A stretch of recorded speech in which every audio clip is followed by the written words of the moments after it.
Hello, viewers. Welcome to my blog again. I have come with another video on topic firm-based international trade theories. Initially, I have discussed the country-based international trade theories.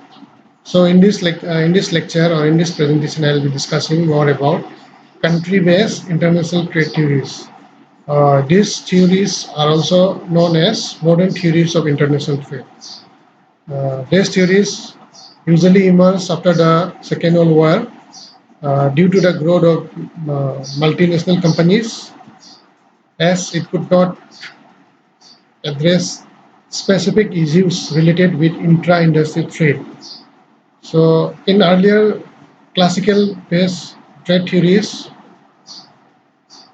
it was formulated and developed based on competitive advantage or absolute advantage of countries. However, in the modern theories of international trade, several factors such as product and service factors, quality, customer loyalty, and technology have been taken into concern while formulating the theories. So the first theory is country similarity theory, which was formulated or developed by Stephen Linder in the year 1961. This theory has a special focus on intra-industry trade. According to this theory, countries with similar development stage have similar preferences in terms of consumer needs and expectations.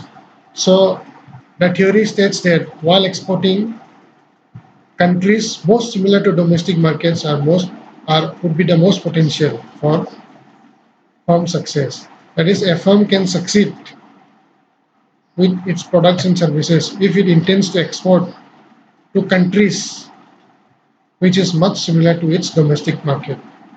So intra-industry trade could happen between countries with similar or almost equal per capita income, as this uh, countries or markets would have similar tastes and preferences. So this is the what the country similarity theory states. Coming to the second theory, which is known as product life cycle theory. This theory was proposed by Raymond Vernon in 1960. According to this theory, there are three stages of product life cycle. The first stage is new products.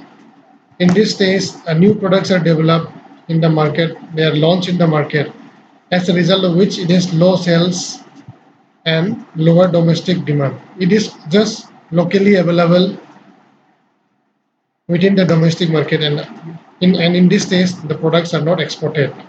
According to Raymond Vernon, such development takes mostly in developing nations. That is because of their economy or availability of opportunities. New products are developed mostly in developing nations. The second stage is the maturing products. In this stage, the product which is already launched in the market, have increased sales, and therefore there are new demand in the market for which manufacturing plants are set up in places where its demand is known to be growing.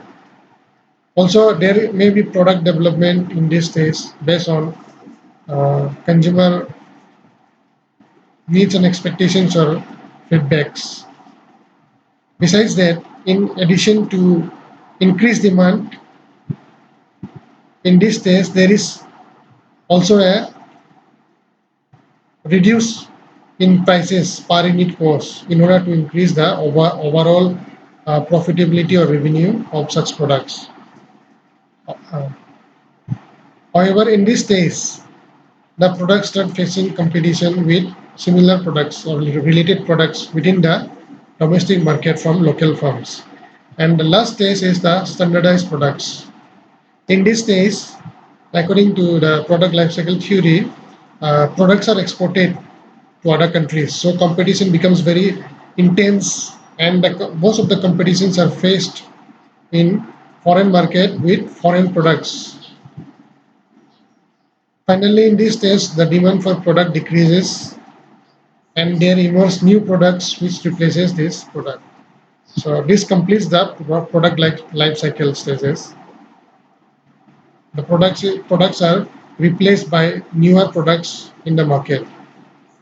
So these are the three stages as per product life cycle theory.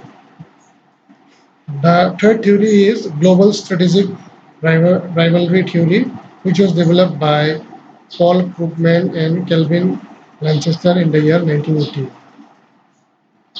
This theory focuses on multinational companies and their ways to attain or achieve competitive advantage among other firms, which can be done through barriers of entry by setting barriers to entry into the industry, and can be achieved by robust research and development. If products have been developed or launched in the market through rigorous research and development, such products cannot be easily copied, and hence, I guess, barriers to entry within the industry. Also, this can be achieved by economies of scale, which means you have large quantity of production at cheaper prices for which other competitors cannot achieve or enter the market. Also, in addition to that, barriers to entry and barriers of entry to the industry can also be achieved by uniqueness. That is, if a company produces unique products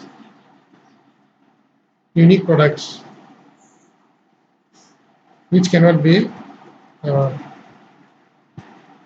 copied by or duplicated by other companies.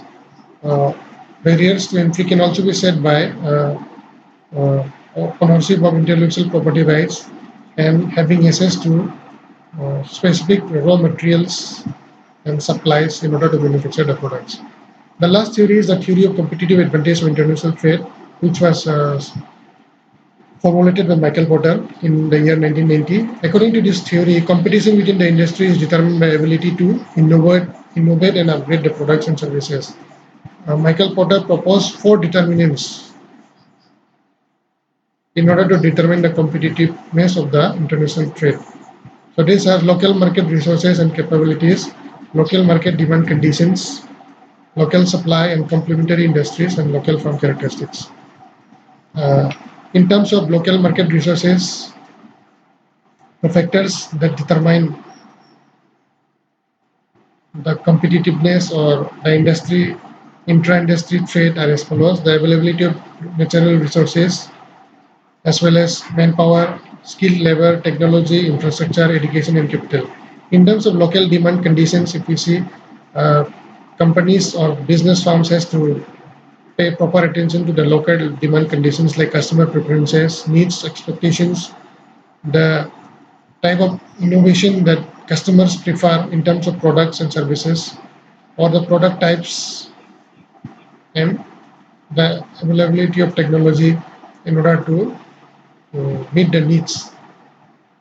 The fourth determinant is local supplies and complementary industry. That is the resources available for supplies in order to manufacture a certain product or services. Also, the related industry products that are available determines the competitiveness of the firms. The fourth determinant is local firm characteristics. That is, in this case, firms has to examine what other firm strategy are the industry structure that has been available or prevailing within the local market, the extent of competition, competitiveness, the local strategy for other firms, as well as the incentives provides for different products and services has to be taken into account. So this concludes the modern theories of international trade. Thank you.